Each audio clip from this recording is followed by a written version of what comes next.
Kikou, c'est Guitou. Bon, allez, on est parti, on teste la partie, on teste la game, c'est parti, on essaye. Alors, comment allons-nous jouer? Je vais commencer par ouvrir certainement cette porte-là, parce que là, si j'ouvre ici, j'arrive avec une zone à zombies, et si je tombe sur un zombie vivant, je suis bien embêté. Mon objectif, ça va être tout de suite d'aller chercher une arme épique pour être un peu plus détendu face à l'adversité que peut représenter un zombie vivant. Donc on est parti, je rappelle, là on a les robins, ça bouge de 2, donc il faut s'en méfier. Pour l'instant, toutes les portes sont fermées, donc ils vont faire des allers-retours. Qui c'est que je vais envoyer en premier? Chercher une arme épique. Je vais pas prendre Flash, parce que Flash peut me permettre certaines choses. J'hésite entre Green Lantern et Aquawoman. Et ben je dis honneur aux dames. Allez, une fois n'est pas coutume, hop, joue Aquawoman, elle ouvre la porte. Donc, zone de spawn. Ici, nous avons, voilà, suffisait de demander. Alors, je vais reprendre les éléments pour qu'on voit clair. Direct, un zombie vivant. Il s'est égaré. Alors, je pioche au hasard. Et nous tombons sur celle-ci. Donc, ça va être un zombie vivant de corps à corps. Elle a une arme de corps à corps. Alors, j'ai pas le nunchaku. J'avais pas de nunchaku. Je crois que j'avais dit que si elle arrivait, je prenais un tonfa. Si ma mémoire est juste. Donc, on va considérer qu'elle a un tonfa. Donc, ça veut dire que elle a une portée de 0. Elle touche un dé à 4+. Ok. Deuxième zone de spawn. Alors, on est en bleu. 2 walkers toxiques qui se génèrent et qui avancent d'une case. Là où est le bruit. Ok. Et on va mettre un pion bruit parce que on a fait du bruit ici. Ok. Et la dernière zone de spawn. Nous sommes en bleu. Nous avons 3 runners berserkers. Hop. Et hop. Voilà, ça commence déjà très fort. Donc on a dit que c'était Aquawoman. Aquawoman, elle peut tirer à distance. On a du zombie toxique, c'est très bien. Donc elle a fait 1. 2, elle rentre. Elle peut prendre l'arme épique et laisser... Qui c'est qui a une autre arme à distance? C'est Green... c'est Green Lantern qui a une arme à distance. Non, elle va utiliser, elle va attaquer. Donc c'est 2 attaques. Donc j'ai dit quoi? 2 attaques à 3+. 2 attaques à 3+. Il y en a une qui passe. Sauf que l'ordre de priorité, c'est le zombie vivant. Mais oui, je suis bête. J'aurais pas dû faire ça. Je recommence. Comme on a changé l'ordre de priorité, forcément, c'est pas la chose intelligente, puisque en fait, il faut que je commence par zigouiller le zombie vivant.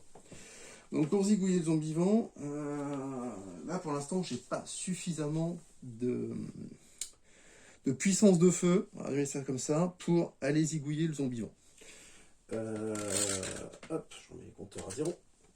Donc ça veut dire que là, il faut qu'elle prenne, elle a fait 1, 2, il faut qu'elle prenne l'arme épique. Ou pas. Ah, je sais pas quoi faire, c'est une catastrophe, Thérèse.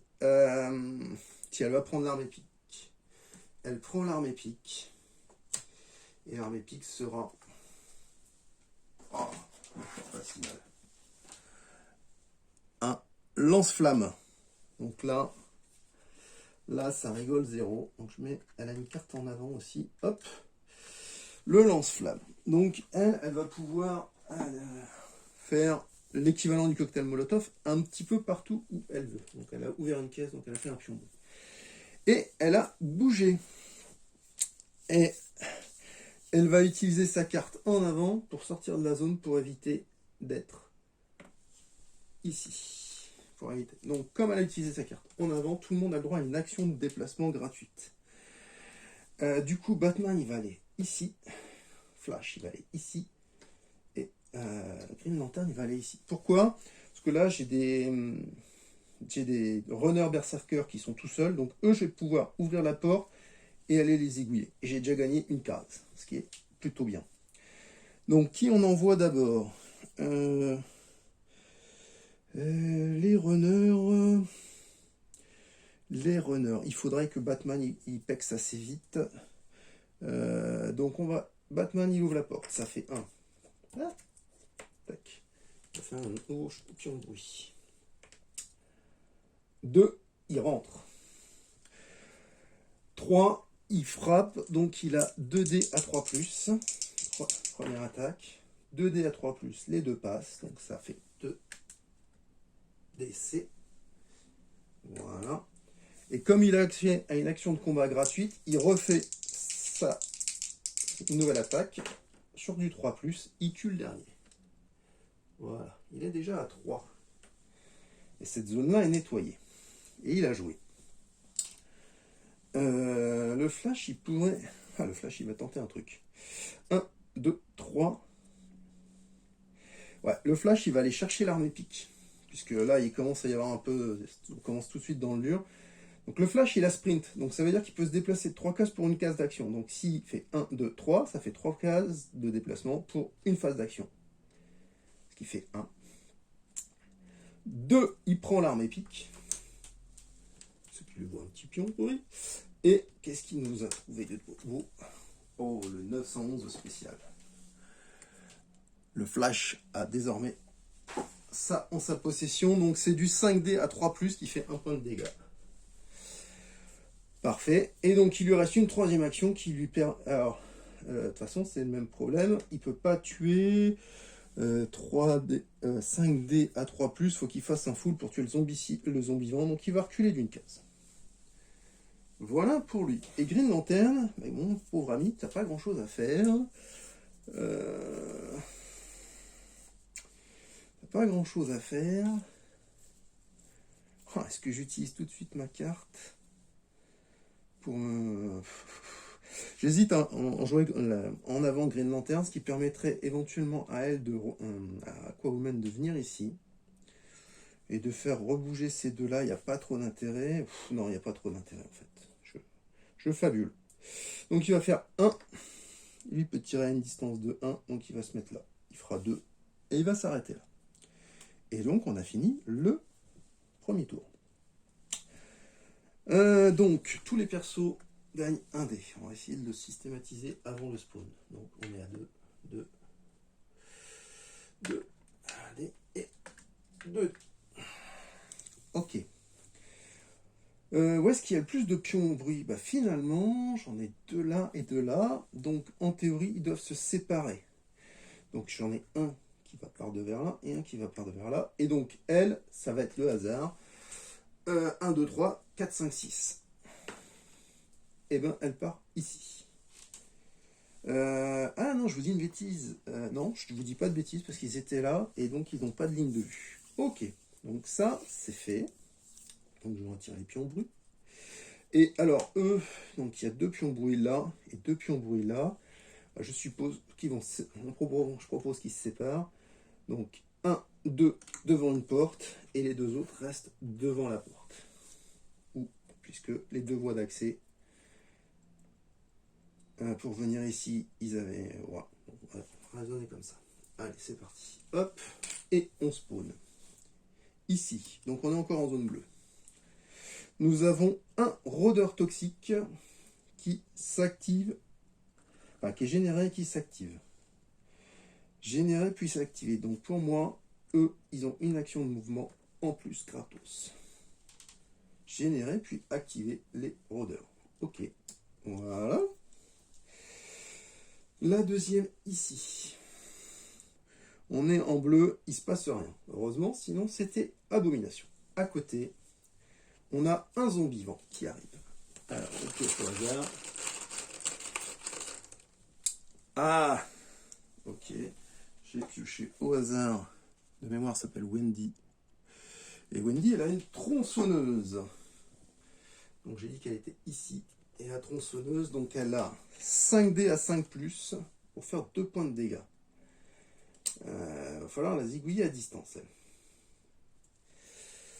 Un truc que je ne sais pas, et ça c'est à réfléchir, je vous le livre en direct, c'est que je vois que la tronçonneuse peut ouvrir les portes, et je me pose la question si, par exemple, pour, je crois que c'est Wendy, elle pourrait pas ne pas ouvrir les portes, puisqu'elle a une tronçonneuse, ça se réfléchit. Alors des armes qui peuvent ouvrir des portes, j'en ai peut-être pas 36 chez les zombivants, mais ça se réfléchit, je trouve que ça peut... on verra peut-être pour la prochaine game, là j'ai changé quand même pas mal de paramètres, j'ai pas envie de complexifier outre mesure. Allez, dernière zone de spawn. Oh, un zombivant. Et c'est que c'est la foire aux zombivants. Alors, qui c'est qu'on a? Alors, je ne sais plus son nom. Et donc, elle a un katana et un magnum. Ce qui veut dire qu'elle peut tirer, elle peut toucher à distance. Alors, c'est un magnum, ok, là. Ça rigole 0. Donc, c'est un D4+, pour faire 2 points de dégâts. Bon, soit. Et elle a un katana. Le katana, il est là. 2D4+, pour faire 1 point de dégâts. Voilà. Je sais plus si je l'ai dit, en fait le principe c'est dès qu'elle a une ligne de vue, elle tire. Si je fonce dessus, bah, elle va se défendre au katana. Alors même si elle a le magnum, le principe c'est ça. Si j'ai une arme de corps à corps et que j'ai quelqu'un au corps à corps, enfin c'est au moment de la phase des zombies, le zombivant a quelqu'un avec lui en corps à corps, il utilise son arme de corps à corps. Si au moment de la phase de zombie, il a quelqu'un à la portée de son arme de distance, il utilise son arme de distance. C'est aussi simple que ça. Alors, du coup, donc on a des zombivants qui sont en contact avec mes persos. Alors, et je n'ai que 3 actions. Donc ça veut dire que, par exemple, elle, pour sortir du truc, il va falloir qu'elle fasse 2 actions. Une action pour sortir, plus une action parce qu'il y a déjà un zombie, ce qui fait 1-2. Et elle va tenter de tuer le zombie avec... Elle va pas utiliser son lance-flamme. Donc c'est 2D à 3+. Ça passe juste, mais ça passe. Donc elle prend son premier point d'adrénaline. Voilà. Donc on a fait un pion bruit ici.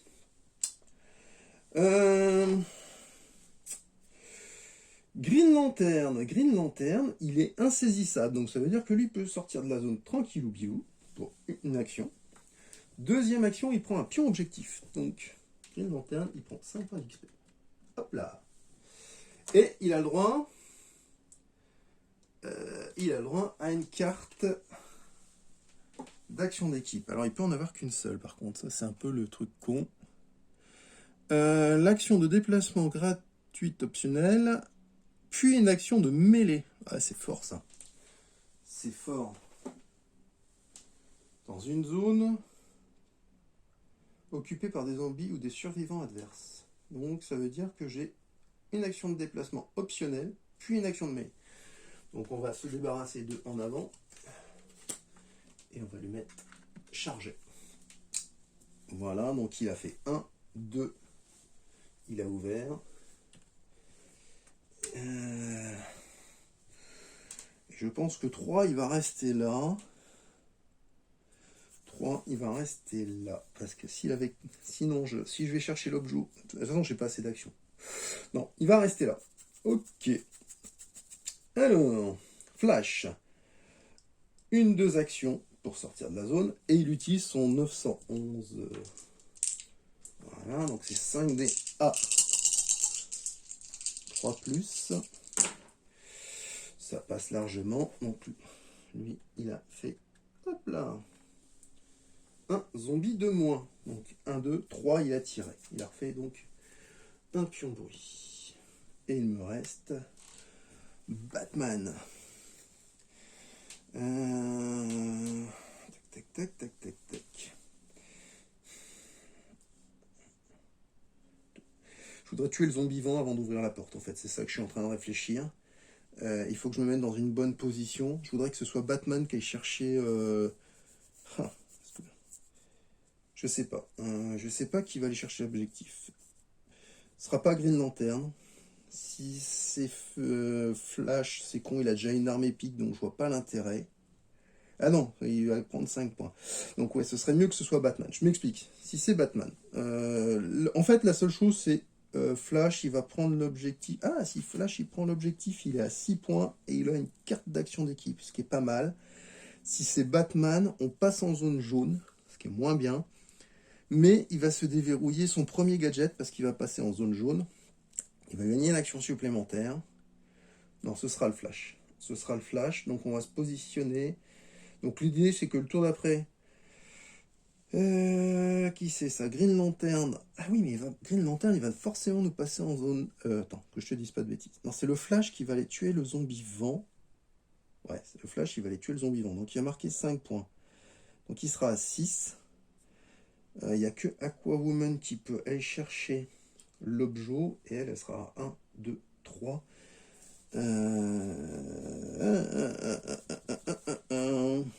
J'aurais pu jouer pousser le tour d'avant pour éviter que... je réfléchis. Hein. Je sais pas qui va aller chercher l'objet. Bon. Du coup, on va mettre Batman en position éventuellement d'aller chercher l'objet en faisant 2 actions de déplacement. Voilà. Fin du deuxième tour. Phase de zombie, donc le bruit est ici. Donc, déjà, que je prenne l'habitude, on passe à 3D. Donc 3D, là on doit pouvoir commencer à avoir des chances de tuer le zombie vent. 3D, ça veut dire que... Bon, j'ai le lance-flamme, mais elle est un peu loin. Le lance-flamme, c'est sûr, j'ai même pas besoin de faire jet de dés, je nettoie. C'est l'arme ultime. C'est peut-être même ça qu'il faudrait que je fasse. Je vais voir. Mais par contre, oui, je vais voir comment on fait.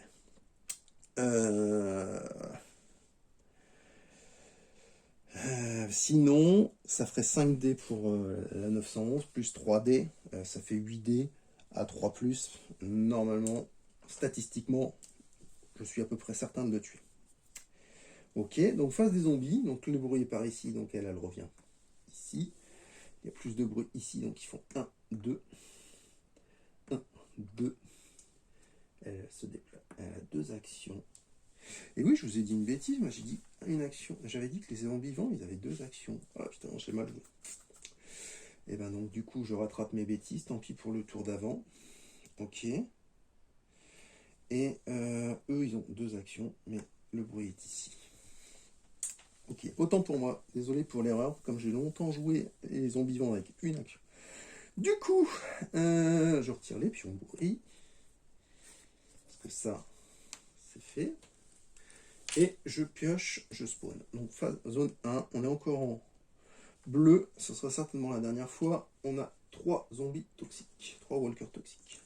Hop, hop. Là-haut. 2 fatigues toxiques. La case d'à côté. Un zombie vent. Qu'est-ce qu'on a?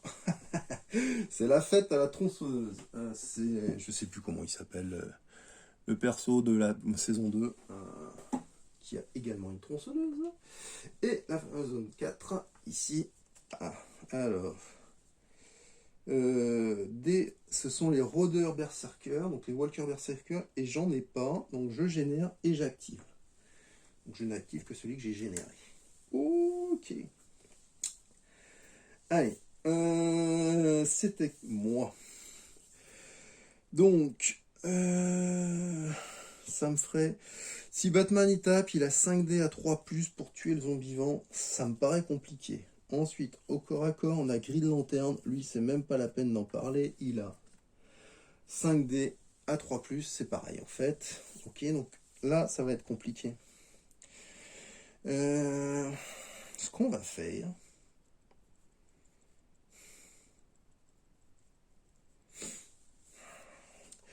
Le truc, c'est que si je tire et que je fais un fail, si je fais... Alors, oui, quand je tire dans une zone où j'ai des zombies, des alliés, des survivants, en théorie, quand je rate si je rate mon tir, je blesse un collègue.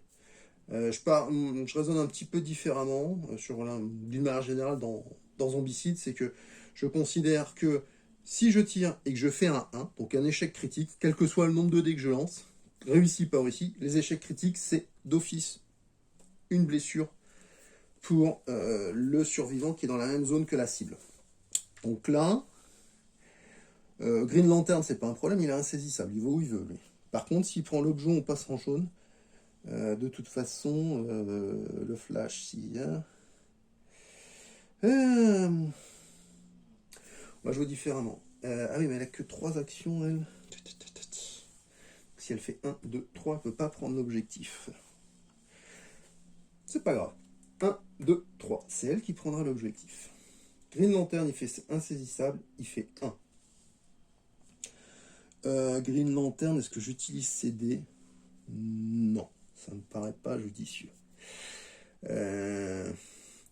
Batman, il fait 1, 2 et il se casse. Et là, c'est là qu'on joue avec le Flash. Donc, Flash, il fait 1. Et il va essayer de zigouiller le zombie vivant. Donc, il a d'office 3D. Il va utiliser 3D supplémentaires. Ce qui nous fait donc 6D. Là, c'est chaud. 6D à 3+. 1, 2, 3, 4. J'ai raté ma action de combat. Donc là, j'ai tout faux. J'ai tout faux. J'ai tout faux. J'ai perdu bêtement du temps. Et je me suis exposé bêtement. Donc comme quoi, vous voyez, ça tout de suite, le fait de... Ah, c'était 5D, excusez-moi. Donc il m'en manque. Je dis n'importe quoi. Je confonds les 3 et plus et les 5. Donc j'ai lancé... J'avais 3D, 6D, donc il m'en manque 2. C'est là que je veux, excusez-moi. Ça me paraît si bizarre. Donc je fais bien 5 points de dégâts. Donc il est out. Et le Flash, il prend 5 points d'expérience. Il reste quand même en bleu. Voilà. Et elle, on la retirera plus. Voilà. Donc ça, c'est fait. Ok.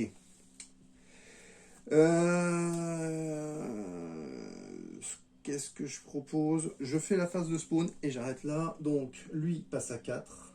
Donc, c'est le maximum. Hein. Elle aura 4 dés. Lui, il a utilisé, donc il passe à 1. Il passe à 4. Et... je vais vous le trouver, le 4 un bout d'un moment. Voilà, 4. Voilà. Donc, phase des zombies. 1, 2, on ne peut pas aller plus loin. Le bruit, il est là. Eux, ils se déplacent ici. Avec cancer du monde. Et là, je fais 1, 2. Et eux, ils vont faire 1. Voilà, voilà. C'est à se demander si j'ai pas intérêt à ouvrir cette porte-là. On va voir. On verra ça après. Alors, zone de spawn. Ah, là, comme on est en bleu, j'ai bien fait de rester en bleu. Du coup, j'ai pas d'abomination. Là-haut, j'ai... Ah, putain, là. Là, j'ai une abomination. Alors, je pioche. Qu'est-ce que je vais avoir? Le Batman Kiri, qui normalement, quand il est généré, a les Robins. Comme les Robins sont déjà en jeu, ils sont déjà présents. Et ils ont une activation en plus. Mais comme de toute façon, ils sont bloqués devant la porte, ça revient au même. Et qu'est-ce qu'il a? Oui, c'est tout. Oui, voilà, c'est à peu près tout. Donc, et si je prends le Batman Kiri, il a, lui, de mémoire, il a qu'une seule action. C'est ça. Par contre, il faut 3 points pour le tuer et il inflige 2 points de dégâts. Ah oui. Il a une action, mais il fait 2 points de dégâts. On va essayer de ne pas se faire manger. Celui-ci. Alors, on est en bleu. 3 runners toxiques. Et la petite dernière. Rien du tout. Ok, et eh bien écoutez, je vais faire une pause. Faut que je réfléchisse aussi. Je sais pas si après je m'occupe de cette phase-là, de cette zone-là où il y a du monde, ou de celle-ci. Là, ça va être vraiment stratégique. Je sais pas du tout ce que je vais faire. Je fais une pause et je reprendrai après. À tout de suite bientôt.